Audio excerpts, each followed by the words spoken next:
This year I rated 13 books 5 stars. Let's do a book bracket to see which was actually my top book of the entire year. The first 5-star book of the year was The Women by Kristin Hannah, and I absolutely loved that. But the next 5-star book that I read was The Great Alone by Kristin Hannah, and I have to say, even though I loved them both, I have to keep The Great Alone. Then I read The Briar Club by Kate Quinn, and again, I loved this book. It was an amazing historical fiction, but once again, The Great Alone wins out. I have to keep this one. Next, we have The Conditions of Will by Jessa Hastings. This is a contemporary romance, but it had so much more dimension. I loved this book. I flew through it, but when I compare it to The Great Alone, which is just a work of art, I have to choose The Great Alone. Then we have Sarah MacLean's book, These Summer Storms. This is an easy choice. These Summer Storms is a fantastic contemporary fiction, contemporary romance, but honestly, there's no contest. Then I read On Isabella Street by Genevieve Graham. I really loved this story. It was very interesting. I keep calling it the Canadian version of The Women. Another fantastic historical fiction, but when I compare the two,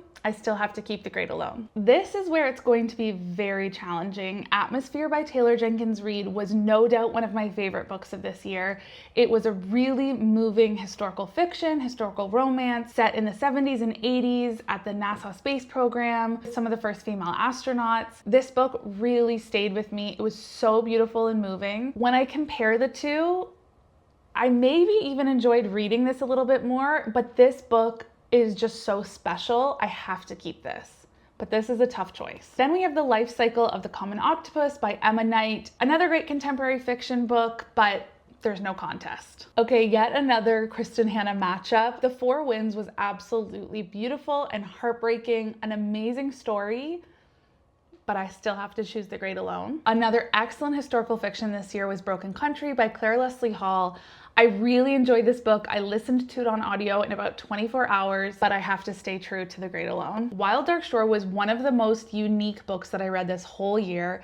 A really interesting contemporary fiction book, highly recommend. Unlike anything that I've read before, but I think I have to stick with The Great Alone. This is a very challenging decision though. I think The Great Alone. Okay, another really difficult choice. My Friends by Frederick Bachman is an amazing contemporary / historical fiction.